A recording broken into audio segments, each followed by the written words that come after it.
Salam, salam. Inshallah, everyone is doing well. Welcome to another little visit from the library. Sorry, it's been a little bit of a gap since my last video, but life has its way of getting involved that way. I wanted to share with you something that I came across in a recent reading about what the ideal student life is like and how to really be the ideal model student. Of course, this is in the context of the Sharia studies, but I guess you can extend this to anything else. And this comes from the book that I've had in my shelf for quite some time. This is The Rise of Colleges by George Makdisi. And this particular copy is actually a bootleg copy. Don't tell anyone.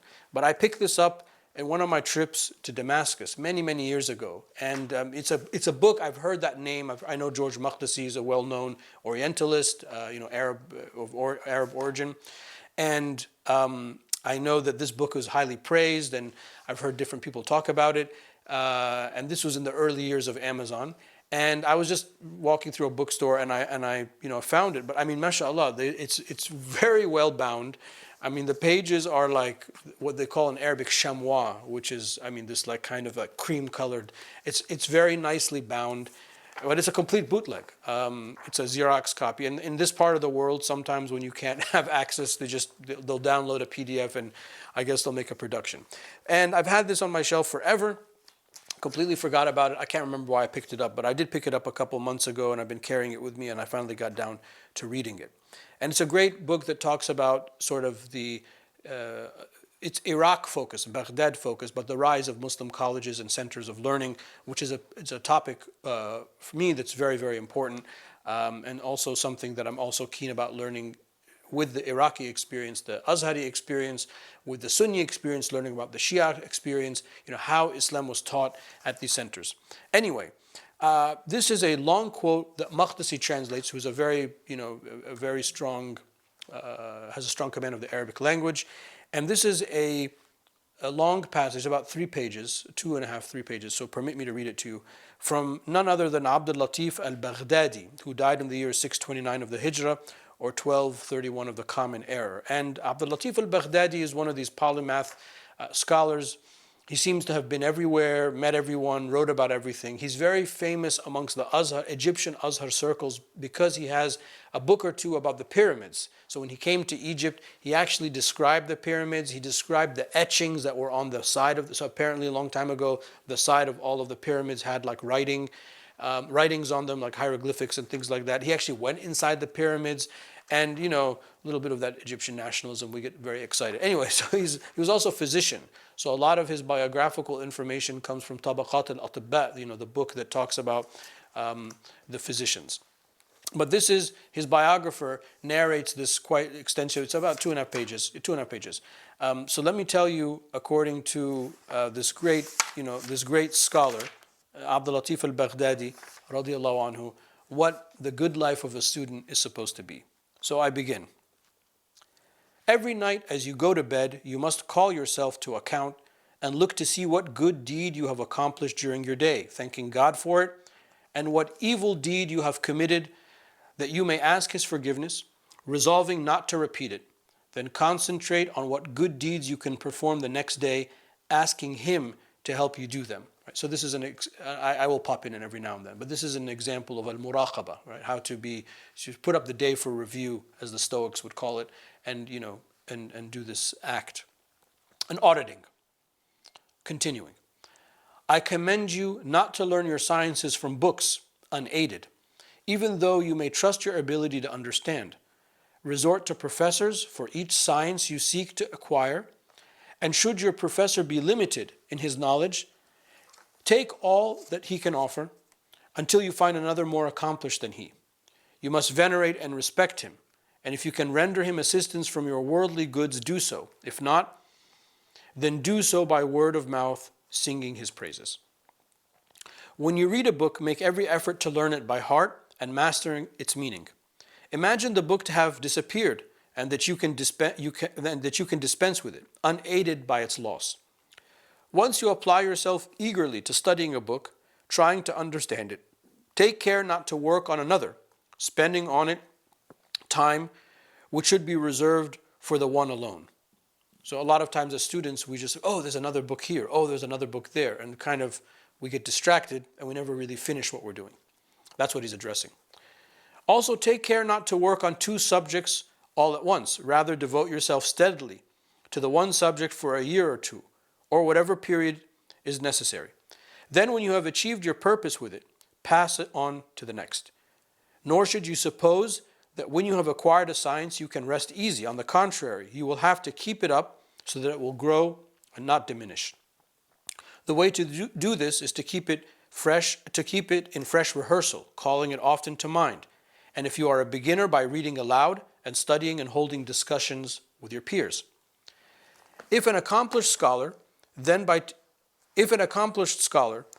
teaching and writing the book. So while you're a student, you discuss it, you recall it aloud, but if you're a teacher, you got to teach it and write about it. When you undertake to teach a science or to engage in a disputation on it, do not mix it with another, for every science is sufficient unto itself, able to manage without others. Your having recourse to one science for another is indicative of your inability to exhaust its contents, as one who would make use of one language for another when he knows it imperfectly or is ignorant of some part of it. It's a very, very significant point. Everything you need in that science is in that science. So rather than being scattered across different disciplines or different languages, you just got to dig and drill deep. Okay, this is that's sort of standard advice. Now this is where it gets a little bit interesting. One should read histories, study biographies, and the experiences of nations. By doing this, it will be as though in his short lifespan, he lived contemporaneously with peoples of the past, was on intimate terms with them, and knew the good and the bad amongst them. You should model your conduct on that of the early Muslims.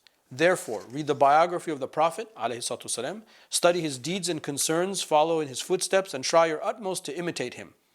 When you come to know his habits regarding food, drink, clothing, sleep, waking, sickness, medical treatment, enjoyments, and the use of perfumes, and his relationship with his lords, his wives, his companions, and his enemies, when you come to know this, and do ever so little of what you have learned, then you will be a completely happy person. You should frequently distrust your nature rather than have a good opinion of it, submitting your thoughts to men of learning and their works, proceeding with caution and avoiding haste. Do not be conceited, for vanity will make you stumble, and obstinacy will bring about your downfall. He who has not sweated his brow going to the doors of the learned will not strike roots in excellence. This is what we call sweat equity.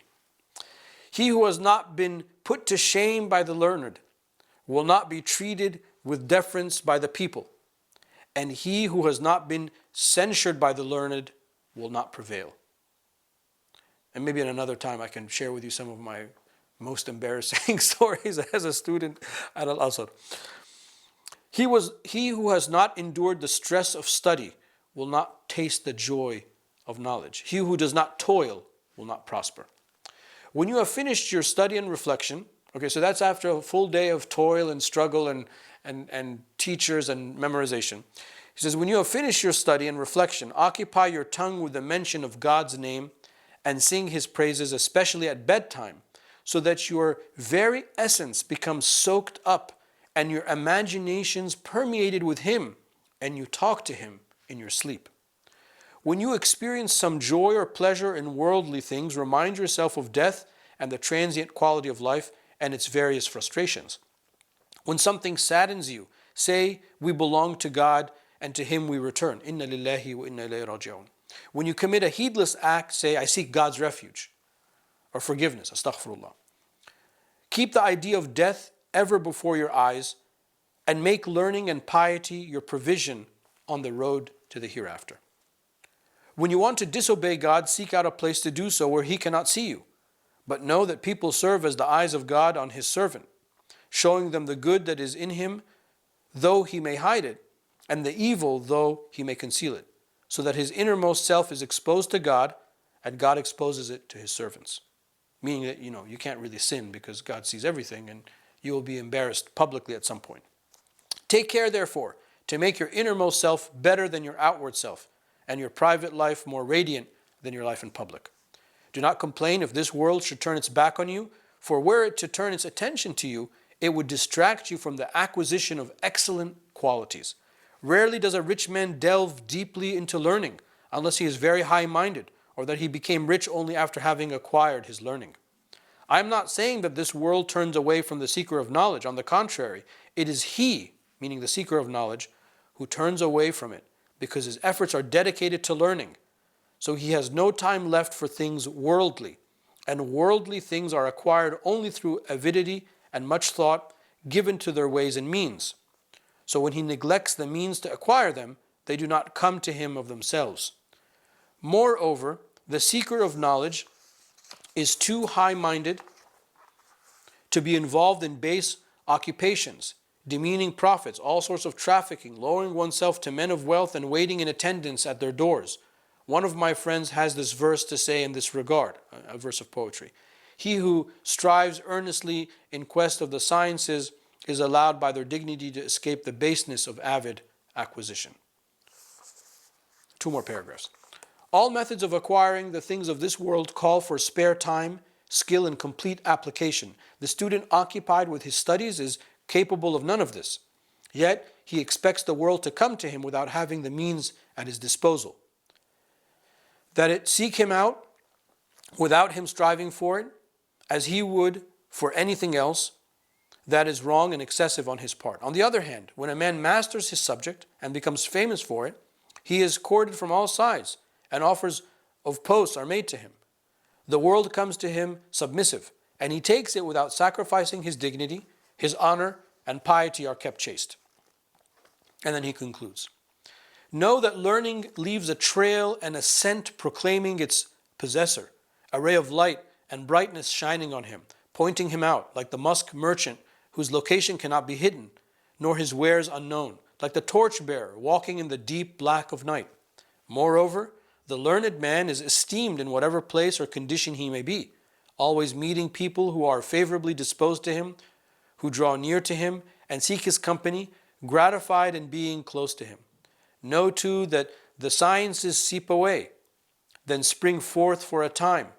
Like vegetation or water springs, they shift from people to people and from country to country. This is a beautiful, beautiful description, poetic, practical advice, filled with wisdom and truth of a man who is, mashallah, very, very accomplished. Wrote about physician and historiographer and historian and faqih, a jurist of the Shafi'i madhab, etc. Man of letters. He studied the maqamat of al-Hariri and whatnot. And that's what it takes to produce that. So for me, this was a wake-up call on many regards. I hope you found it interesting. I hope you don't mind the long reading. But just something to leave you with. Be well, be safe. Take care. Assalamu alaikum wa rahmatullah.